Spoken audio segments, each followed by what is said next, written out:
इन नियमों के बिना सफल नहीं होगा निर्जला एकादशी का व्रत। ठीक तरह से पालन करने पर पूरी होगी हर मनोकामना। जो भक्त वर्षभर की 24 एकादशियों का व्रत करने में असमर्थ होते हैं, उन्हें एक निर्जला एकादशी का व्रत जरूर करना चाहिए। इससे सारी एकादशियों के व्रत का लाभ मिलता है। निर्जला एकादशी व्रत ज्येष्ठ मास के शुक्ल पक्ष की एकादशी को रखा जाता है। ये व्रत सभी एकादशी के व्रतों में श्रेष्ठ माना जाता है। निर्जला एकादशी के नाम से ही आप जान सकते हैं कि ये व्रत बहुत कठिन होता है। इस व्रत में अन्न और जल ग्रहण नहीं किया जाता। जल ग्रहण करने से व्रत टूट जाता है, लेकिन इसके कुछ नियम होते हैं जिनका पालन करना आवश्यक है। और नियमों के अनुसार निर्जला एकादशी के दिन जल ग्रहण करने का एक अलग तरीका होता है, जिससे व्रत भंग नहीं होता। नमस्कार, आपका फिर से एक बार स्वागत है। मित्रों, आज के इस वीडियो में मैं बताऊंगा निर्जला एकादशी का व्रत कैसे करें, क्या ना खाए, और अगर आप पानी पिए बिना नहीं रह सकते तो इस दिन पानी किस तरह से पिए। साथ ही बताऊंगा इस व्रत के कुछ नियम। छोटा सा वीडियो है, इसे आखिर तक जरूर देखें और उससे पहले कमेंट बॉक्स में लिखे ओम विष्णवे नमः। मित्रों, एकादशी तिथि की शुरुआत 30 मई दिन मंगलवार की दोपहर 1:07 पर हो रही है और इसका समापन 31 मई को दोपहर 1:45 पर होगा। सूर्योदय कालीन तिथिनुसार ये व्रत 31 मई को रखा जाएगा। व्रत के पारण का समय 1 जून को सुबह 5:24 से 8:10 तक होगा। अगर आप निर्जला एकादशी के दिन व्रत कर रहे हैं तो इस बात का खास ध्यान रखें कि कोई भी ऐसा काम न करे जिससे आपका व्रत टूट जाए। इस दिन भगवान विष्णु के नाम का जाप करें और दिन में बिल्कुल सोए नहीं। और भी कुछ खास नियम मैं बताऊंगा, उनका पालन करके ही व्रत करें, क्योंकि नियमानुसार निर्जला एकादशी का व्रत रखने से व्यक्ति के जीवन में आ रहे सभी कष्ट दूर होते हैं और मृत्यु के बाद मोक्ष की प्राप्ति होती है। हमारे शास्त्र पुराण बताते हैं कि पांडवों में बलशाली भीम ने भी निर्जला एकादशी का व्रत धारण करके 10,000 हाथियों का बल प्राप्त किया था। अपने इस बल से ही उन्होंने दुर्योधन का वध किया था। दरअसल भीम के अलावा सभी पांडव भाई हर एकादशी का व्रत रखते थे, क्योंकि भीम को बहुत भूख लगती थी, जिसके कारण उन्होंने कभी उपवास नहीं रखा। लेकिन वे भी ये चाहते थे कि मरने के बाद उन्हें मोक्ष मिले, पुण्य मिले। वे चाहते थे कि कोई ऐसा व्रत हो जिसके पालन से वे पाप से मुक्त हो और उन्हें मोक्ष की प्राप्ति भी हो। व्रत न रखने से भगवान विष्णु का अनादर होगा, ये सोचकर भीम ने महर्षि व्यास से इसका उपाय पूछा। पूरे वर्ष भर की एकादशियों का व्रत न करने की भरपाई के लिए महर्षि व्यास ने भीम को पूरे साल में इस खास एकादशी का यानी निर्जला एकादशी का पालन करने की सलाह दी और तब से भीम इस एकादशी का व्रत करने लगे। इसी कारण से इसे भीमसेनी एकादशी के नाम से भी जाना जाने लगा। बड़ा ही कठिन व्रत होता है ये। शास्त्रों के अनुसार निर्जला एकादशी व्रत में सूर्योदय से लेकर दूसरे दिन के सूर्योदय तक जल का त्याग करना चाहिए और अगले दिन सूर्योदय के बाद पूजा करके पारण के समय जल ग्रहण करना चाहिए।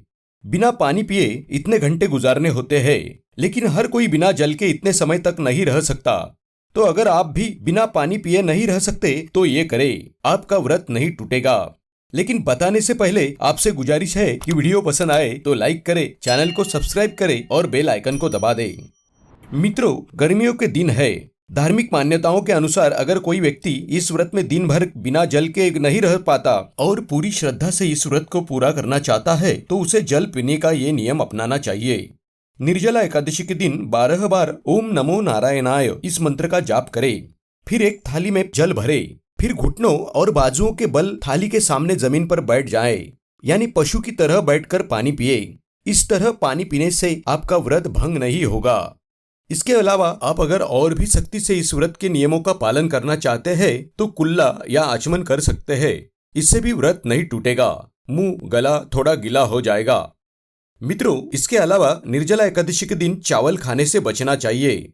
अगर आप उपवास नहीं भी रखते हैं तो बैंगन, शलजम और गाजर खाने से बचे। नमक न खाए। नमक का सेवन अगर बहुत ज्यादा जरूरी है तो दिन में 1 बार सेंधा नमक खा सकते हैं। अगर आप व्रत नहीं रखते हैं तो सात्विक भोजन का ही सेवन करें। निर्जला एकादशी पर मसूर की दाल, मूली और सेम का सेवन भी नहीं करना चाहिए, तो इन बातों का जरूर ख्याल रखें। निर्जला एकादशी के दिन झाड़ू नहीं लगाया जाता, ऐसा करना अशुभ माना जाता है। तो एक दिन पहले ही घर अच्छी तरह से साफ कर ले। इसके पीछे कारण यह है कि फर्श पर रेंगने वाले छोटे छोटे जीव झाड़ू लगाने से मर सकते हैं। एकादशी के व्रत में तुलसी के पत्ते नहीं तोड़ने चाहिए। अगर आप पूजा के लिए तुलसी के पत्ते चाहते हैं तो आप उन्हें एक दिन पहले ही तोड़कर रख ले। निर्जला एकादशी के दिन ब्रह्मचर्य का पालन करना चाहिए। किसी से बहस, वाद विवाद या झगड़ा नहीं करना चाहिए। इस दिन तामसिक भोजन और शराब का सेवन भी ना करें, ना ऐसा खाना बनाए। निर्जला एकादशी के दिन सूर्योदय से पहले उठकर घर, मंदिर आदि की सफाई करें, मतलब आप पोछा लगा सकते हैं। उसके बाद स्नान करके साफ पीला वस्त्र पहने और घर के मंदिर में जाकर व्रत और पूजन का संकल्प ले। व्रत रखते हुए भगवान विष्णु को पीले चंदन, पीले फूल और पीले फल अर्पित करते हुए पूजा करे। भोग में पीली मिठाई भगवान विष्णु को चढ़ाए। इस पावन दिन भगवान विष्णु के साथ ही माता लक्ष्मी की पूजा भी करे। एकादशी के सूर्योदय से लेकर द्वादशी के सूर्योदय तक अन्न और जल का त्याग करें।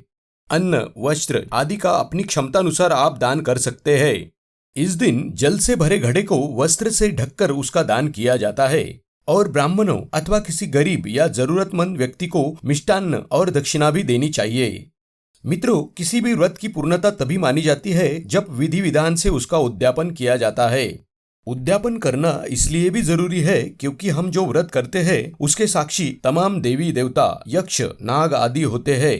ऐसे में उद्यापन के दौरान की जाने वाली पूजा या हवन से उन सभी देवी देवताओं को उनका भाग प्राप्त होता है। इस दौरान किए जाने वाले दान दक्षिणा से भी व्रत की पूर्णता होती है और मनोवांछित फल मिलता है। धर्म पुराणों के अनुसार एकादशी व्रत के पारण पर चावल का सेवन जरूर करना चाहिए। एकादशी व्रत के दिन चावल खाना मना होता है, लेकिन द्वादशी के दिन आप खा सकते हैं। एकादशी के पारण के दिन सेम की सब्जी खाना उत्तम होता है।